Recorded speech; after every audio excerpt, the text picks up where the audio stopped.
Good morning. Our next topic is displacement reaction.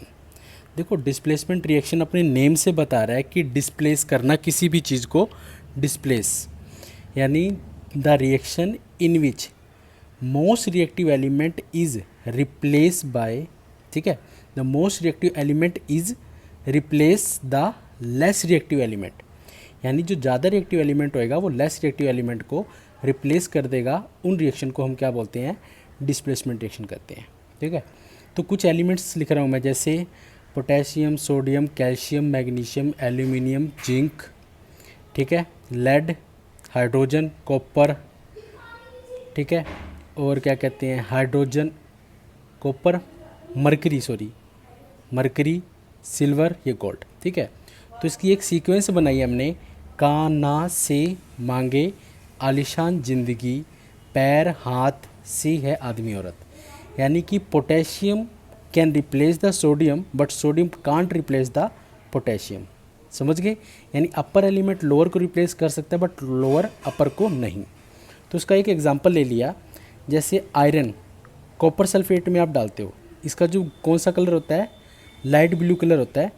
जैसे आप इसका सॉल्यूशन बनाते हो तो ब्लू कलर बन जाता है, और जैसे ही आप इसके अंदर आयरन की नेल्स डालोगे तो वो FeSO4 प्लस कॉपर, यानी कि क्या बना देगा आपका?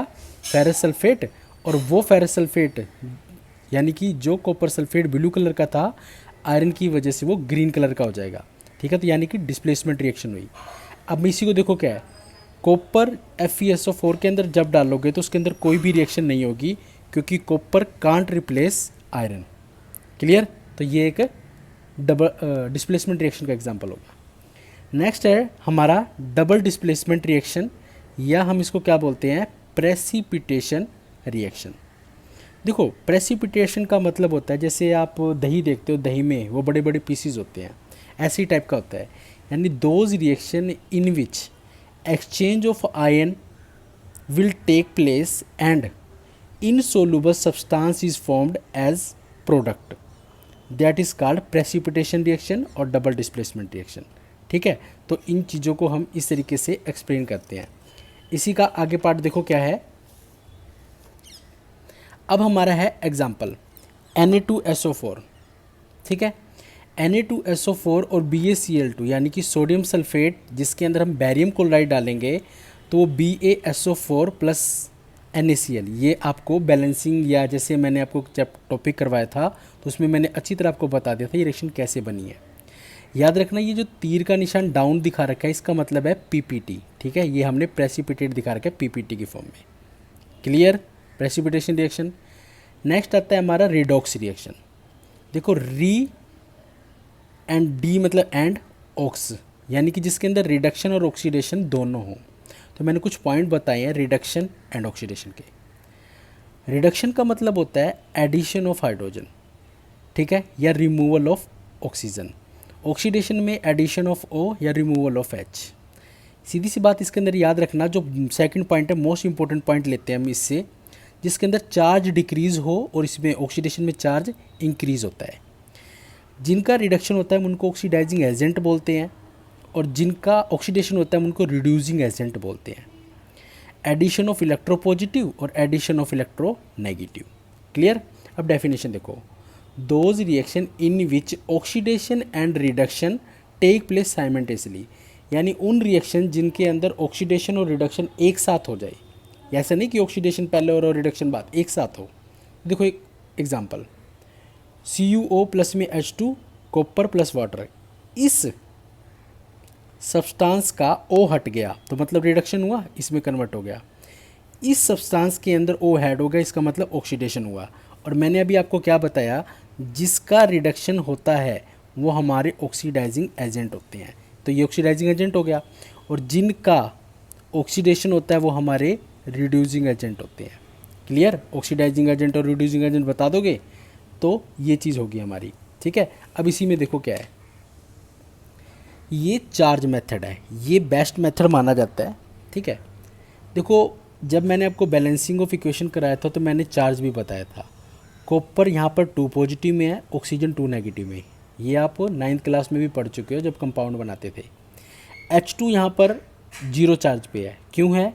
क्योंकि मैंने आपको एक लाइन लिखवाई थी, every element which exist in their elementary form have zero charge, यानी कोई भी एलिमेंट जो अपनी एलिमेंट्री स्टेट के ऊपर एग्जिस्ट करेगा उस पर चार्ज क्या होगा, जीरो होगा।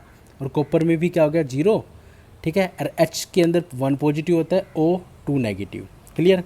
देखो मैंने क्या बोला, चार्ज अगर डिक्रीज होगा तो रिडक्शन होगा, राइट। कैसे, कॉपर 2 पॉजिटिव से Cu में जा रहा है, बच्चे कहते हैं सर ऑक्सीजन 2 नेगेटिव यहाँ पर भी था, प्रोडक्ट में भी 2 नेगेटिव है। आप कॉपर को ऑब्जर्व करो, कॉपर 2 पॉजिटिव से कॉपर 0 पे जा रहा है, हाइड्रोजन 0 से लेके H1 पॉजिटिव पर जा रहा है, तो इसका मतलब ये ऑक्सीडेशन, ये बेस्ट मेथड है अगर आपको चार्ज बाय आ जाता है, ठीक है। कुछ रिएक्शन में आपको ऑक्सीजन की एडिंग और रिमूवल का नहीं पता लगेगा, तो वहाँ पर आपको चार्ज लगाना है। क्लियर। आगे देखो क्या है, कोरोजन। कोरोजन का क्या मतलब होता है, कोरोजन वो प्रोसेस होते हैं जिसके ऊपर अपर लेयर एनी मेटल, किसी भी मेटल की अपर लेयर इटन अप हो जाए या attack by the substance like moisture और ऑक्सीडेशन। यानी कि जैसे आयरन होता है, उसकी अपर लेयर, जब नया नया लोहा आता है तो उसकी बिल्कुल स्मूथ सी होती है, बट कुछ टाइम बाद उसके ऊपर मॉइस्चर या क्या कहते हैं इन्वायरमेंट का फैक्टर लग लग के क्या होता है, उसकी अपर लेयर ख़राब से होने लग जाती है। तो उसका देखो क्या है, rusting of iron, Fe2O3 x molecules of. अगर आपको रस्टिंग ऑफ आयरन की डेफिनेशन देनी हो तो are those process in which upper layer of iron, किसी भी मेटल की अपर लेयर को ख़राब होना कोरोजन कहते हैं, बट आयरन की लेयर को ख़राब होने को हम रस्टिंग ऑफ आयरन बोलते हैं। कैसे कैसे प्रिवेंट कर सकते हो, पेंटिंग से, ग्रीसिंग से, ऑयलिंग से या गैल्वनाइजेशन से।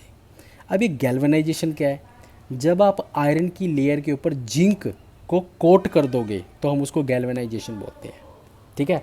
ये हम बेस्ट मेथड माना जाता है कोटिंग का। फिर आता है रेंसिडिटी। रेंसिडिटी को कैसे पढ़ोगे, जब आपका फूड जैसे कि आपका मिल्क होता है, ठीक है, वो गर्मी की वजह से ख़राब हो जाता है, यानी spoilage of food that containing oil और fat due to the oxidation, यानी कि ऑक्सीडेशन की वजह से वो ख़राब हो जाए, आपका दूध खट्टा टेस्ट देने लग जाए, उसको हम रेंसिडिटी बोलते हैं, ठीक है। तो ये हो गया आपका एक। इसके अंदर एनसीईआरटी में क्वेश्चन आता है कि oil and fat containing food item आज फ्यूज विद नाइट्रोजन, यानी आप जो चिप्स के पैकेट होते हैं उनके अंदर हवा भरी होती है, देखते हो ना कि वो इतने एक्सपेंसिव आते हैं, महंगे आते हैं, बट उनमें चिप्स बहुत कम होते हैं। एक्चुअल में हम पे कर रहे होते हैं उसमें पड़ी नाइट्रोजन के है, क्योंकि नाइट्रोजन क्या आता है कि इनर्ट गैस होती है, इनर्ट गैस होने की वजह से वो चिप्स को क्या करता है, स्पॉइलेज होने से बचा लेता है, इसीलिए हम उसको क्या करते हैं, उसके अंदर पुट करते हैं, because nitrogen is a inert gas. Inert gas का मतलब जो किसी से भी रिएक्ट ना करे, उसको सिर्फ सेफ्टी प्रोवाइड करे। क्लियर।